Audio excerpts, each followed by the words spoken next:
नमस्कार, मैं हूं आपके साथ विभा उपाध्याय और आप देख रहे हैं अपना बिहार। शराबबंदी पर तमाम आलोचनाओं के बीच सीएम नीतीश कुमार अपने फैसले पर न सिर्फ अटल हैं बल्कि शराब के खिलाफ आर पार की लड़ाई के मूड में भी हैं।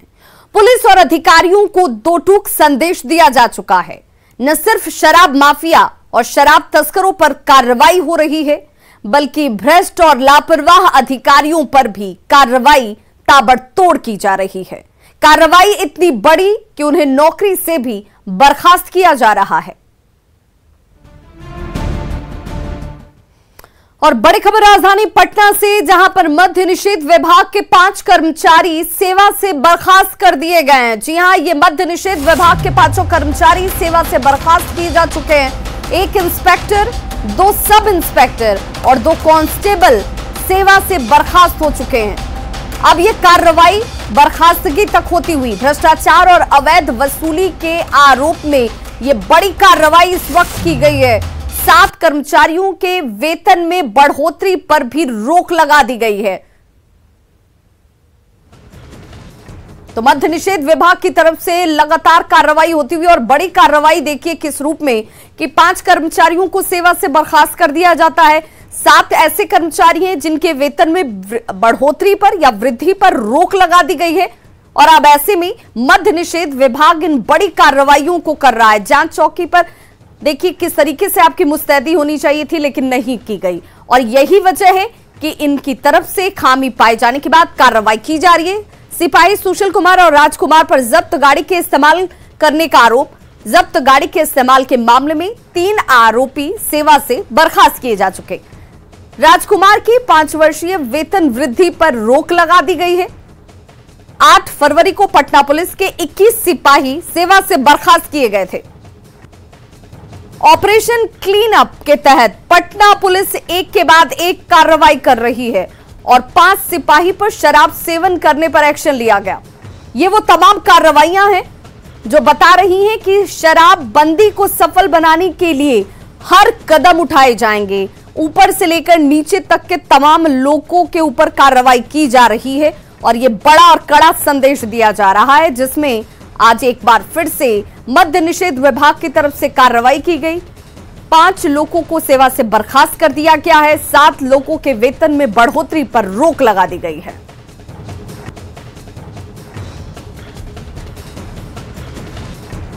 तो देखिए, एक सिपाही पर सरकारी गाड़ी से ईंधन चोरी करने का आरोप लगा। छपरा के रिविलगंज में ड्रोन देखकर शराब माफियाओं में हड़कंप किस तरीके से मचा हुआ है, ये वो कार्रवाइयां हैं। ड्रोन कैमरे की तस्वीरों के आधार पर शराब के कई ठिकाने ध्वस्त किए जा रहे हैं। तस्वीरों के आधार पर शराब माफियाओं पर कार्रवाई की तैयारी की जाती है और उसके बाद धावा बोला जाता है। नालंदा में मौत बांटने वालों के ठिकानों पर बुलडोजर चला और ये वो तमाम कार्रवाइयां हैं जो इस वक्त शराबबंदी को सफल बनाने के लिए और भ्रष्ट अधिकारियों पर कार्रवाई के तौर पर सामने आ रही है। और पटना से हमारे सहयोगी संजय इस वक्त फोन लाइन पर जुड़ चुके हैं। संजय, कार्रवाई पहले भी हो रही थी लेकिन अब ये कार्रवाई का दायरा बढ़ रहा है।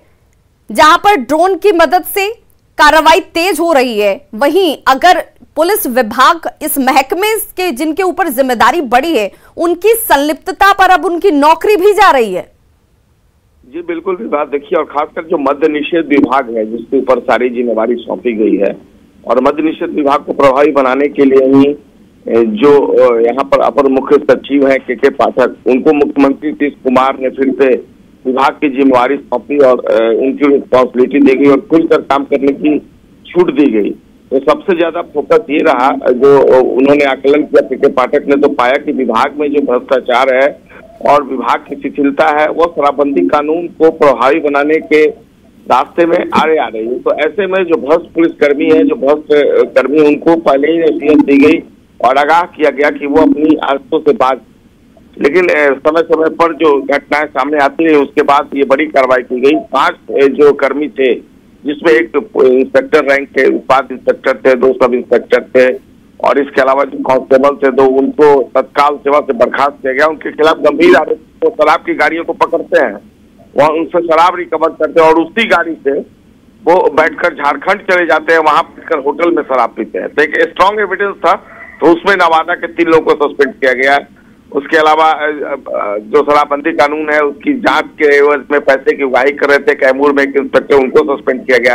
तो निश्चित तौर पर एक मैसेज देने की कोशिश की है के पाठक के नेतृत्व में मद्य निषेध विभाग ने कि अगर आप भ्रष्टाचार में लिप्त हैं तो आप समझ जाइए, क्योंकि आपके खिलाफ भी एक्शन हो सकता है, इसमें कोई दो राय नहीं है। बिल्कुल, जो आरोप अब तक संजय लगते रहे थे कि अब बिना इस महकमे के साथ के या फिर इसके सपोर्ट के ये संभव नहीं है, इस बात को इन कार्रवाइयों ने पुष्ट भी कर दिया है कि संलिप्तता तो रहती है, कहीं ना कहीं ढीलापन लचीलापन है जिसका फायदा शराब तस्कर उठा रहे थे। इससे पहले पटना में 11 ऐसे ही पुलिस महकमे के लोगों की और 21 संख्या जो है वो लगातार इस रूप में सामने आती रही कि 21 पुलिस कर्मियों के ऊपर कार्रवाई की जाती है, 7 फिर एक बार किया गया है। तो ये सीधा मैसेज और कड़ा मैसेज देने की कोशिश है कि अब आर पार के मूड में है सरकार। जी बिल्कुल, देखिए मुख्यमंत्री नीतीश कुमार ने यह कहा है कि जो भी सरकारी कर्मी हैं उनकी सबसे बड़ी जिम्मेवारी बनती है कि शराबबंदी कानून को वो प्रभावी बनाए। और ऐसे में पटना में जो शराबबंदी कानून के तहत कार्रवाई हुई थी, 5 ऐसे पुलिस वाले थे जो शराब का सेवन कर रहे थे और केवल सेवन करने के आरोप में उनको सेवा से बर्खास्त कर दिया। तो जाहिर सी बात है, एक बड़ा मैसेज, एक कड़ा मैसेज सरकार ने स्पष्ट कर दिया है कि शराबबंदी कानून को बर्दाश्त नहीं किया जाएगा, उसका उल्लंघन। और खासकर जो सरकारी लोग हैं उन्हें हर हाल में इसका अनुपालन करना होगा, क्योंकि उनका मैसेज दूसरे लोगों में जाएगा। बिल्कुल, और आम जनता का विश्वास जीतना भी बड़ी एक चुनौती इस वक्त, और के पाठक को जिम्मेदारी देने के साथ अब ये सख्ती जो है इस रूप में सामने आ रही है। बहुत बहुत शुक्रिया संजय इस तमाम जानकारी के लिए आपका। तो शराब पर सरकार अब आर पार के मूड में है, हाल की कार्रवाई से तो यही लगता है। और चलिए ग्राफिक्स के जरिए हम आपको समझाने की कोशिश करते हैं कि न सिर्फ शराब माफिया, शराब तस्करों पर कार्रवाई इस वक्त हो रही है, बल्कि शराबबंदी पर लापरवाही बरतने वाले सरकारी कर्मचारी हों या फिर अधिकारी हों, उन पर भी कानून का डंडा बराबर चल रहा है। मद्य निषेध विभाग के 5 कर्मचारी सेवा से बर्खास्त कर दिए जाते हैं, जिसमें 1 इंस्पेक्टर, 2 सब इंस्पेक्टर समेत 5 कर्मचारी बर्खास्त हो चुके हैं। विभाग के 7 कर्मचारियों की वेतन बढ़ोतरी पर रोक लगा दी गई है। डोभी जांच चौकी पर तैनात 6 कर्मचारियों की 2 वेतन वृद्धि पर रोक लग चुकी है।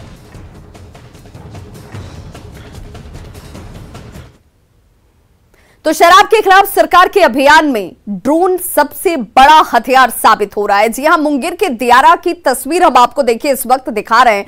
ये वो दियारा का इलाका है जिसे दुर्गम माना जाता है, यहां पर पहुंचना आसान नहीं होता है और इसी वजह से इन इलाकों का माफिया या शराब तस्कर बड़ी आसानी से इस्तेमाल करते रहे हैं। लेकिन ड्रोन के इस्तेमाल की वजह से अब इन पर आसमान से नजर रखी जा रही है, कार्रवाई लगातार हो रही है। तस्वीरें आपके सामने है जहां खेत में फसल के बीच, जहां पर किसी की नजर नहीं पड़ेगी, फसल के बीचों बीच शराब की भट्टियों का संचालन किया जा रहा था, लेकिन ड्रोन की नजर से यह बच नहीं पाया।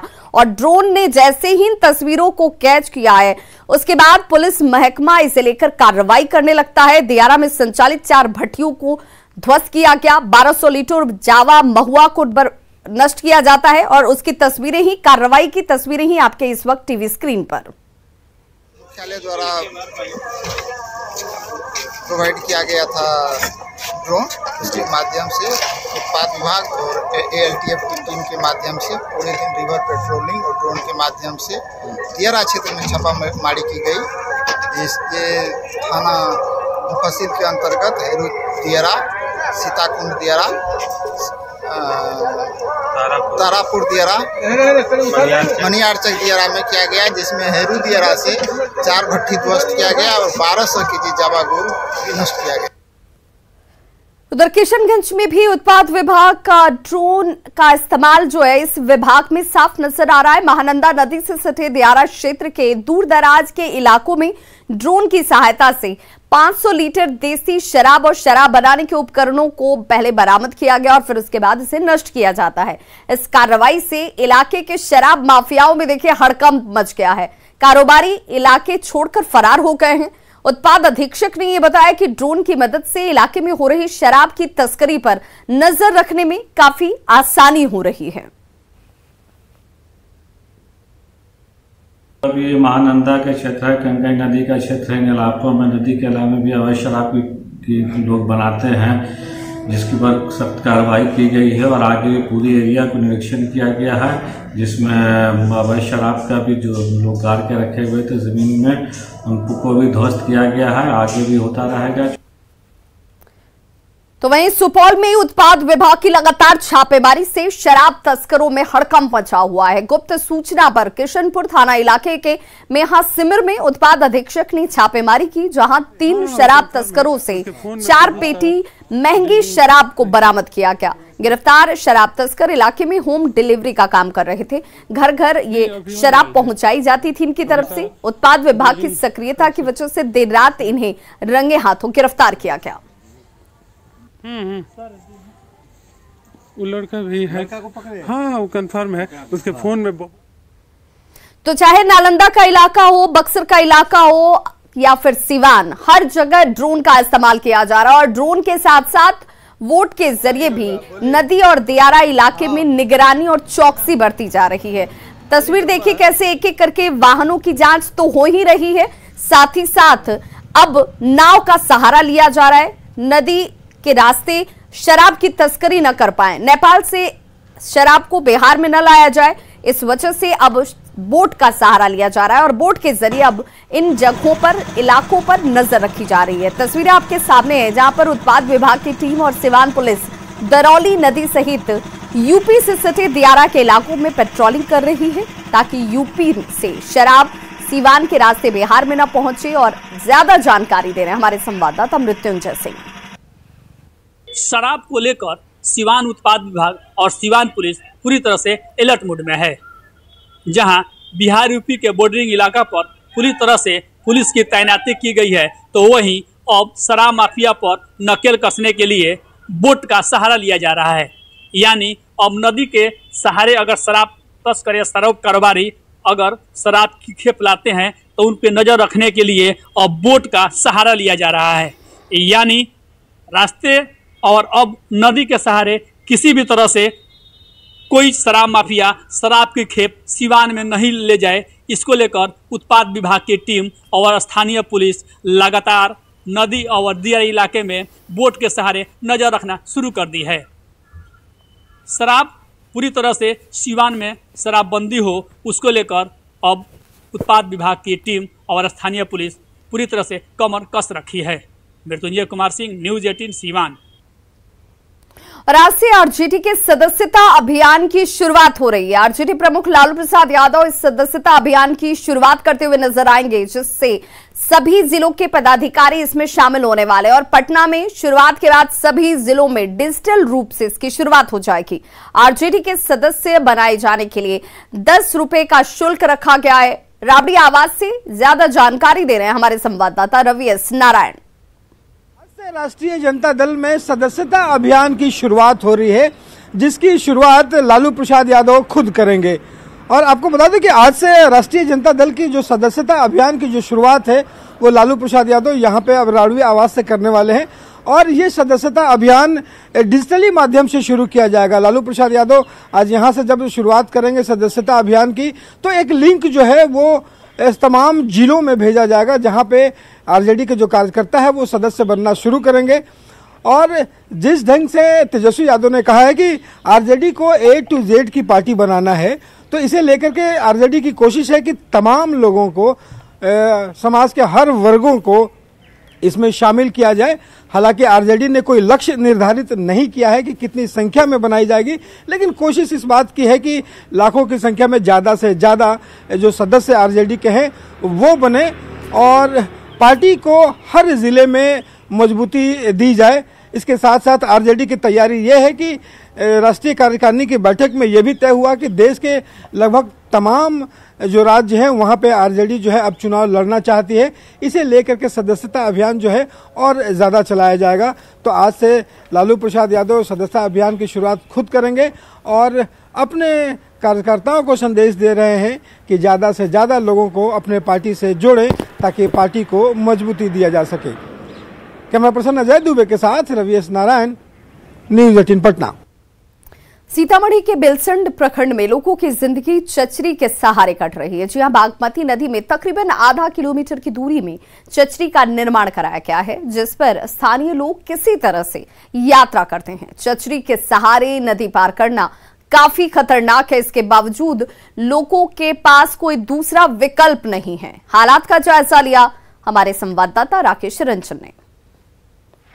मैं इस वक्त मौजूद हूँ सीतामढ़ी के बेलसन प्रखंड के चंदौली गांव में, और आप चंदौली गांव की तस्वीर देख सकते हैं। बागमती नदी चंदौली गांव से होकर गुजरती है और चंदौली घाट है यह, और घाट के उस तरफ तकरीबन 1 दर्जन ऐसे गांव हैं जहां के लोगों का बेलसन प्रखंड मुख्यालय में आना जाना प्रत्येक दिन का रहता है। और आप तस्वीर देख सकते हैं, चंदौली जो यह घाट है, यहाँ पर हर साल बांस की चचरी का निर्माण कराया जाता है, जिस बांस की चचरी के जरिए लोग आवागमन करते हैं। और यह बेहद खतरनाक है, क्योंकि जो बांस की चचरी का पुल होता है वो हर साल यहाँ पर जन सहयोग से लोग बनाते हैं। और चचरी की स्थिति आप देख सकते हैं, इस पर बाइक भी आ रही है और बड़ी तादाद में लोग आने जाने का काम करते हैं, क्योंकि चचरी पुल जो है वो काफी कमजोर होता है और कभी भी कोई बड़ा हादसा हो सकता है। लेकिन लोगों के सामने यह मजबूरी है कि चचरी पुल का सहारे उनको हर साल आवागमन करनी पड़ती है, क्योंकि पुल का निर्माण कार्य यहाँ पर पूरा नहीं हो रहा है, जिसके कारण यहाँ के लोग चचरी पुल का निर्माण करके आवागमन को पूरा करते हैं। हमारे साथ कुछ लोग हैं, उनसे जानने की कोशिश करते हैं कि कितनी परेशानी होती है। बाबा, कितनी परेशानी होती है? बहुत परेशानी होता है। हम लोग का दायर में तो बंद हो जाता है। बंद हो जाता है? हाँ, रास्ता बंद हो जाता है जी। तो कैसे आते जाते हैं? डेंगी से। डेंगी से आते जाते जी।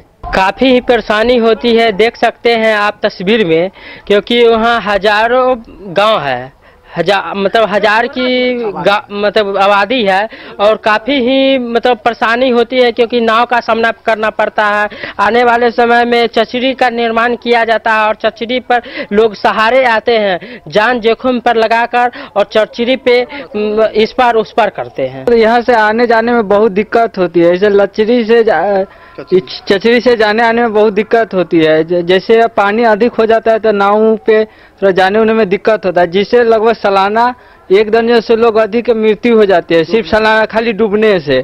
और पुल निर्माण हो रहा है, उसमें थोड़ा धीमी गति से हो रही है, इसके वजह से थोड़ा और परेशानी हो गई है, लेकिन पुल बन जाएगा तो बेहतर हो जाएगा। परेशानी तो है सर। परेशानी है क्या? किस तरीके का परेशानी होता है? अब पुल बन जाती तो अच्छा रहा, अब तो चचरी है। अच्छा। गोर में चोट लगा हुआ है, बहुत परेशानी, डर भी लगता है। चचरी जो पुल है वो काफी खतरनाक है, और बागमती नदी में हर साल जब पानी का जल स्तर कमी होता है तब चचरी का लोग निर्माण करते हैं, और इस चचरी निर्माण के जरिए ही लोग आवागमन अपनी पूरी करते हैं। राकेश रंजन, न्यूज 18 सीतामढ़ी। बोधगया में निगमा मोनलम पूजा का समापन हो गया है। अंतिम दिन बौद्ध भिक्षुओं ने विशेष पूजा अर्चना की। ये पूजा विश्व शांति के लिए की जाती है। कोरोना की वजह से इस साल सिर्फ 4 दिन की पूजा ही हुई, जिसमें 400 बौद्ध भिक्षु शामिल हुए।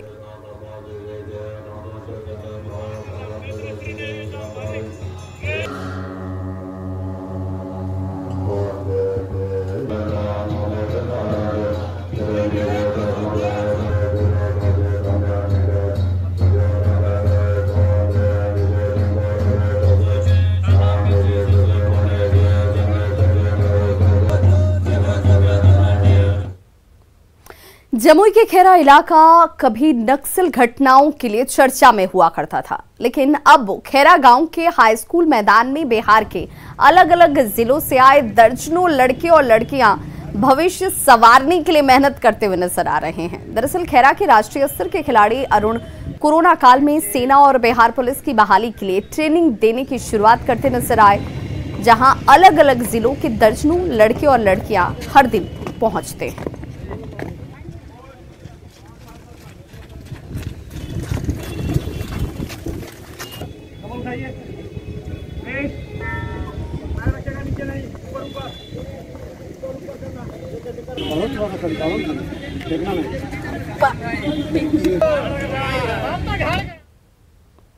तो खबरों का सिलसिला लगातार जारी है। आप देखते रहिए न्यूज़ 18 बिहार झारखंड।